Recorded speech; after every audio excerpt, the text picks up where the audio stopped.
Hi to all of my subscribers and all my followers. Thank you so much for paying attention to my content and following up with the various content I produce. So today I wanted to talk a bit about a Substack, a channel that I like a lot for creating various types of content. I create educational content.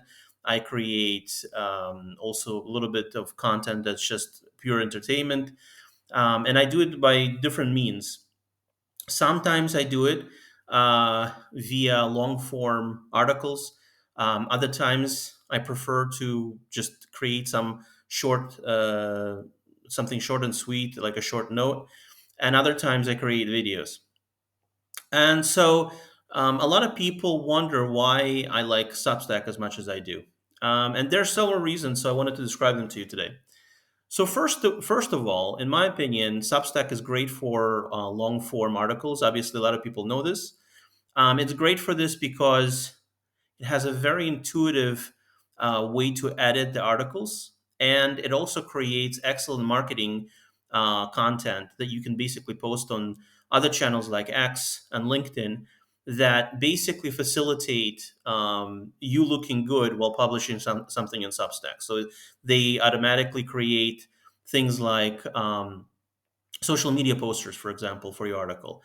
And I think that it's a really huge advantage. There are other advantages as well. Not many people realize that Substack actually has the ability to post shorter content or shorter written content in the form of what they call notes. Now, notes, really what they are basically tweets. You basically take something like content that you want to not necessarily push into like a long form article format, and you posted it in a note, and it's a great way to interact with other people on Substack. It's great if you are short on time, but the bottom line is it also kind of starts to cut in a little bit into X's or Twitter's dominance for this kind of microblogging or shorter blogging. Now, obviously, Substack doesn't have as many end users as X, but that said, Substack does have a huge advantage. An advantage is that it doesn't have as an aggressive an algorithm as Twitter does. Because what happens on Twitter is that everything that you post basically gets algorithmically placed here or there, and gets weighed. So you basically constantly have to work with the Twitter score. You don't currently have that on Substack, and that has major advantages. So, for example, one of the things that people don't realize is that when you don't have a situation with the algorithm as intense as you have on X or on Twitter, what you can start to do is basically you can do a barter system. One of the things that I do to grow my Substack, as an example, is I write notes and I write comments on other people's notes where I basically say, if you subscribe to me, I will subscribe to you right back. Now, this doesn't seem like a genius marketing strategy, but in a channel or social media where you don't have super stringent algorithms, you can basically start to engage in a kind of a barter system for attention, if you will. And that's basically how I've been able to slowly but surely scale my Substack.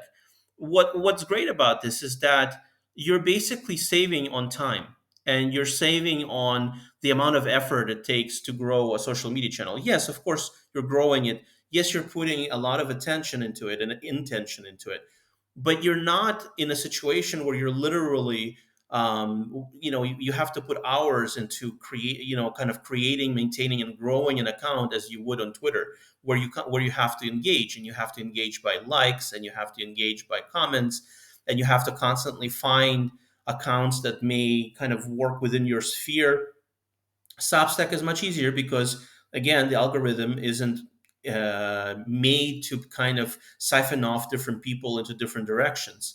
And so, again, the barter system works, and you can very slowly, at a very low cost, at not necessarily a huge cost to your time either, grow the amount of people that are your subscribers. Now, subscribers on Substack are an amazing thing. One of the reasons they're amazing is because basically anybody who subscribes to your content will receive that content in a format of an email. So Substack is a newsletter. Whether you're creating a video, whether you're creating a long form article, yeah, people will get this in their emails. In my opinion, it's a great way to siphon off real people from bots. As we know, a lot of platforms right now have huge issues with bots, especially X. It's super botted. It's hard to tell who's a real person, who's not.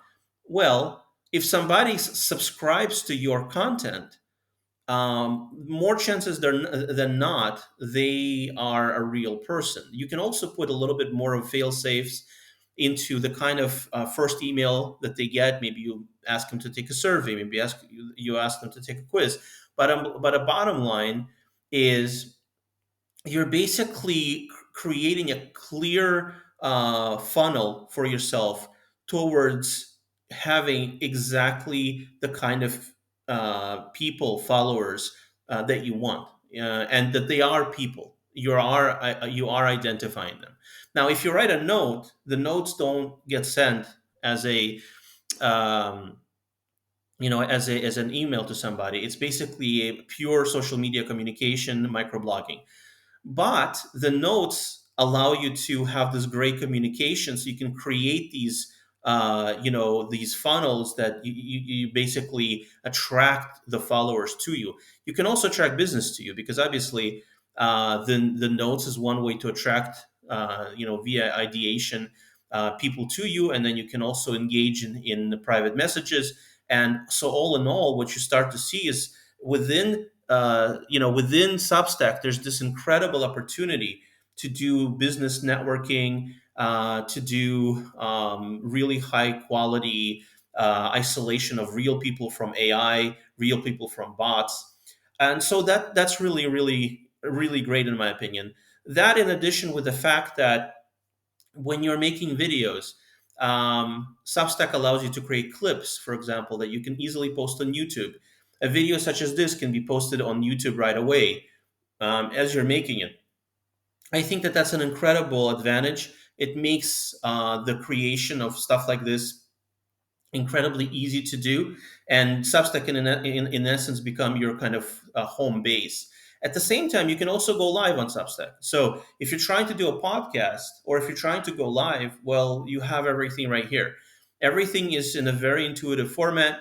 Everything is made to be comfortable. So look, in my opinion, Substack right now is probably some of the better quality social media out there, for the simple reason that it's geared to not be botted. It's not geared to be kind of an AI wonder place. It's geared for human interaction. The initial thought process was to create a space for writers and people that have ideas. And in essence, when you do that, you start to isolate people from AI or people from bots. The whole problem of social media right now is that we are swimming in bots. We're swimming in fake content, in basically this post dead internet theory situation. And I think that Substack creates a good space to isolate real people from fake content. So that in essence is why I love Substack. I think it's a phenomenal way to actually grow a real audience made of real people that actually care about your content, isolate the quality followers from noise and bots and whatever, and really engage with the kind of quality content that you're producing. So I hope that this helps, and I'll see you next time. Thank you.